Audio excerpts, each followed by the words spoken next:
वाल्मीकि रामायण भक्तों, आज आपको सीता से श्री राम का वशिष्ठ पुत्र सुयज्ञ को बुलाकर उनके तथा उनकी पत्नी के लिए बहुमूल्य आभूषण, रत्न और धन आदि का दान तथा लक्ष्मण से श्री राम द्वारा ब्राह्मणों, ब्रह्मचारियों, सेवकों, त्रिजट ब्राह्मण और सुहृदयों को धन का वितरण की कथा कहूँगा।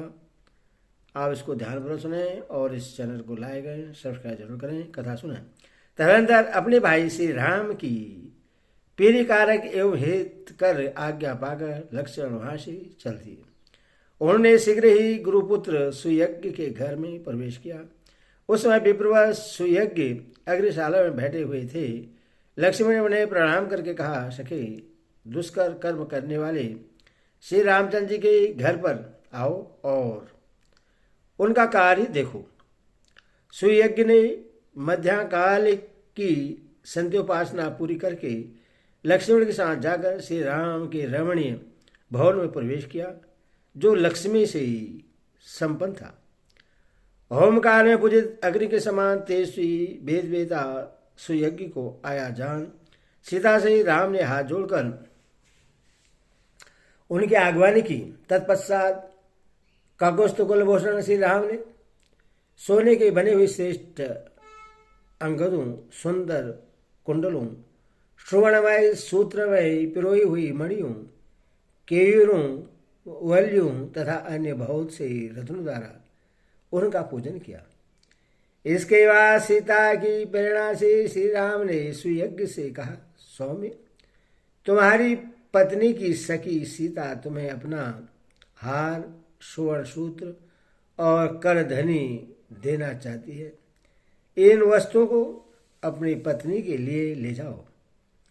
वन को प्रस्थान करने वाली तुम्हारी स्त्री की सखी सीता तुम्हें तुम्हारी पत्नी के लिए विचित्र अंगद और सुंदर केयूर भी देना चाहती है। उत्तम बिछौने से युक्त तथा नाना प्रकार के रत्नों से विभूषित जो पलंग है, उससे भी विजय नंदिनी सीता तुम्हारे ही घर में भेज देना चाहती है। विप्रवर, शत्रुजयी नामक जो हाथी है, जिससे मेरे मामा ने मुझे भेंट किया था, उससे 1000 अवसरियों के साथ मैं तुम्हें अर्पित करता हूँ। श्री राम के ऐसा कहने पर सुयज्ञ ने वे सब वस्तुएं ग्रहण करके श्री राम, लक्ष्मण और सीता के लिए मंगलमय आशीर्वाद प्रदान किए। तदनंतर श्री राम ने शांत भाव से खड़े हुए और प्रिय वचन बोलने वाले अपने प्रिय भ्राता सुमित्रा कुमार लक्ष्मण से उसी तरह निम्नलिखित बातें कही, जैसे ब्रह्मा देवराज इंद्र से कुछ कहते हैं। सुमित्रानंदन अगस्त्य और विश्वामित्र दोनों उत्तम ब्राह्मणों को बुलाकर रत्नों द्वारा उनकी पूजा करो। महाबाहु रघुनंदन, जैसे मेघ जल की वर्षा द्वारा खेती को तृप्त करता है, उसी प्रकार तुम उन्हें सहस्त्र गौ, स्वर्ण मुद्राओं, रजत द्रव्यों और बहुमूल्य मणियों द्वारा संतुष्ट करो। लक्ष्मण यजुर्वेदीय तैरीय शाखा का अध्ययन करने वाले ब्राह्मणों की जो आचार्य और संपूर्ण वेदों के विद्वान हैं, साधि जिनमें दान प्राप्ति की योग्यता है तथा जो माता कौशल्या के प्रति भक्ति भाव रखकर प्रतिदिन उनके पास आकर उन्हें आशीर्वाद प्रदान करते हैं, उनको सवारी, दास दासी, रेशमी वस्त्र और जितने धन से वे ब्राह्मण देवता संतुष्ट हो, उतना धन खजाने से दिलवाओ। चेत्र नामक सूत श्रेष्ठ सचिव भी है। वे सुदीर्घ काल से यही राजकुल की सेवा में रहते हैं। इनको भी तुम बहुमूल्य रत्न, वस्त्र और धन देकर संतुष्ट करो। साथ ही ने उत्तम श्रेणी के अज आदि सभी पशु और 1 सहस्त्र गौवें अर्पित करके पूर्ण संतोष प्रदान करो। मुझसे संबंध रखने वाले जो कट शाखा और कलाव शाखा के अधेता बहु से दंडधारी ब्रह्मचारी हैं, वे सदा स्वाध्याय में ही संलग्न रहने के कारण दूसरा कोई कार्य नहीं कर पाते। भिक्षा मांगने में आलसी हैं, परंतु स्वादिष्ट अन्न खाने की इच्छा रखते हैं। महान पुरुष भी उनका सम्मान करते हैं। उनके लिए रत्नों के बोझ से लदे हुए 80 ऊंट, अग्नि चावल का भार ढोने वाले एक सहस्त्र बैल तथा भद्रक नामक धान्य विशेष चने मूंग आदि का भार लिए हुए 200 बैल और दिलवाओ। सुमित्रा कुमार उपयुक्त वस्तु के सिवा उनके लिए दही घी आदि व्यंजन के निमित्त एक सहस्त्र गौएं भी हकवा दो। माता कौशल्या के पास मेखलाधारी ब्रह्मचारियों का बहुत बड़ा समुदाय आया है। उनमें से प्रत्येक को 1,000 स्वर्ण मुद्राएं दिलवा दो। लक्ष्मण उन समस्त ब्रह्मचारी ब्राह्मणों को मेरे द्वारा दिलाई हुई दक्षिणा देकर जिस प्रकार मेरी माता कौशल्या आनंदित होते, उसी प्रकार तुम उन सबकी सब प्रकार से पूजा करो। इस प्रकार आज्ञा प्राप्त होने पर पुरुष सिंह लक्ष्मण ने स्वयं ही कुबेर की भांति श्री राम के कथनानुसार उन श्रेष्ठ ब्राह्मणों को उस धन का दान किया।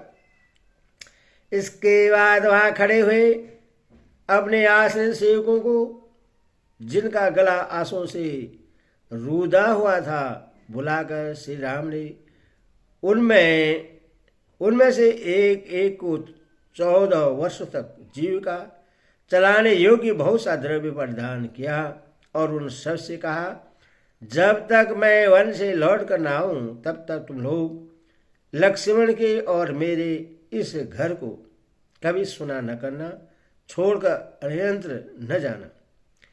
वे सब सेवक श्री राम के वन गमन से बहुत दुखी थे। उनसे उपयुक्त बात कहकर श्री राम अपने धनाध्यक्ष खजांची से बोले, खजाने में मेरा जितना धन है वह सब ले आओ। यह सुनकर सभी सेवक उनका धन ढो ढोकर ले आने लगे। वहां उस धन की बहुत बड़ी राशि एकत्र हुई दिखाई देने लगी, जो देखने ही योग्य थी। तब लक्ष्मण सहित पुरुष सिंह श्री राम ने बालक और बूढ़े ब्राह्मण तथा दीन दुखियों को वह सारा धन बंटवा दिया। उन दिनों वहां अयोध्या के आसपास वन में त्रिजट नाम वाले एक गर्ग गोत्री ब्राह्मण रहते थे। उनके पास जीविका का कोई साधन नहीं था, इसीलिए उपवास आदि के कारण उनके शरीर का रंग पीला पड़ गया था। वे सदा फाल, कुदाल और हल लिए वन में फल मूल की तलाश में घुमा करते थे। वे स्वयं तो बुढ़े हो चले थे, परंतु उनकी पत्नी अभी तरुणी थी। उसने छोटे बच्चों को लेकर ब्राह्मण देवता से यह बात कही, प्राणनाथ, यदि भी स्त्रियों के लिए पति ही देवता है, अतः मुझे आपको आदेश देने का कोई अधिकार नहीं है, तथापि मैं आपकी भक्त हूँ। इसीलिए विनयपूर्वक यह अनुरोध करती हूँ कि आप यह फाल और कुदाल फेंककर मेरा कहना कीजिए, धर्मज्ञ श्री रामचंद्र से मिलिए। यदि आप ऐसा करें तो वहाँ अवश्य कुछ पा जाएंगे। पत्नी की बात सुनकर ब्राह्मण एक फटी धोती, जिससे मुश्किल से शरीर ढक पाता था, पहनकर उस मार्ग पर चल दिए जहाँ श्री राम जी का महल था। भीर्ग और अंगिरा के समान तेजस्वी त्रिजट जन समुदाय के बीच में होकर श्री राम भवन की 5वीं ड्योढ़ी तक चले गए, परंतु उनके लिए किसी ने रोक टोक नहीं की। उस समय श्री राम के पास पहुंचकर त्रिजट ने कहा, महाबली राजकुमार, मैं निर्धन हूँ, मेरे बहुत से पुत्र है, जीविका नष्ट हो जाने से सदा वन में ही रहता हूँ, आप मुझ पर कृपा दृष्टि कीजिए। तब श्री राम ने विनोदपूर्वक कहा, ब्राह्मण, मेरे पास असंख्य गौएं हैं, इनमें से एक सहस्त्र का भी मैंने अभी तक किसी को दान नहीं किया है। आप अपना डंडा जितनी दूर फेंक सकेंगे वहां तक की सारी गौएं आपको मिल जाएंगी।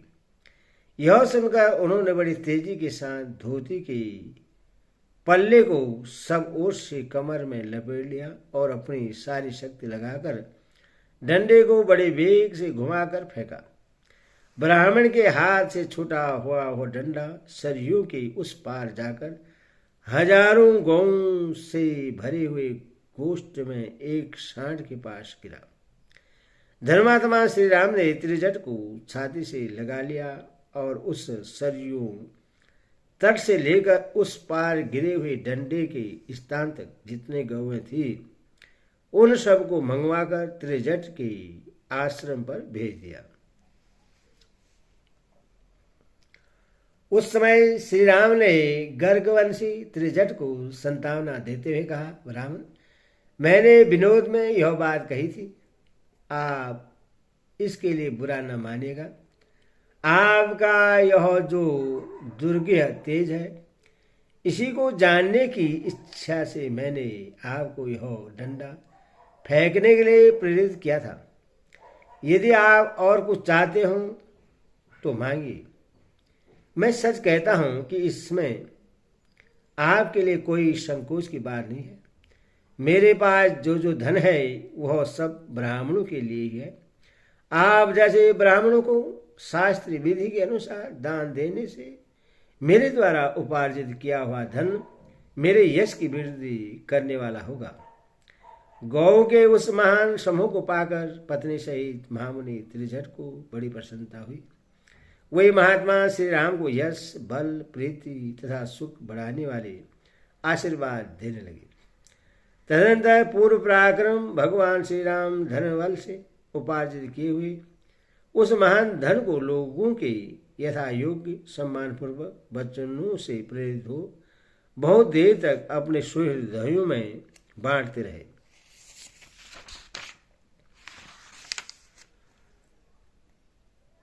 उस समय वहां कोई भी ब्राह्मण, सुहृदय, सेवक, दरिद्र अथवा भिक्षुक ऐसा नहीं था जो श्री राम के यथा योग्य सम्मान, दान तथा आदर सत्कार से तृप्त न हो, सत्कार से तृप्त न किया गया हो। इस प्रकार बाल्मीकि आर्ष रामायण आदि का भी अयोध्याकांड का 32वां सर्ग पूरा हुआ।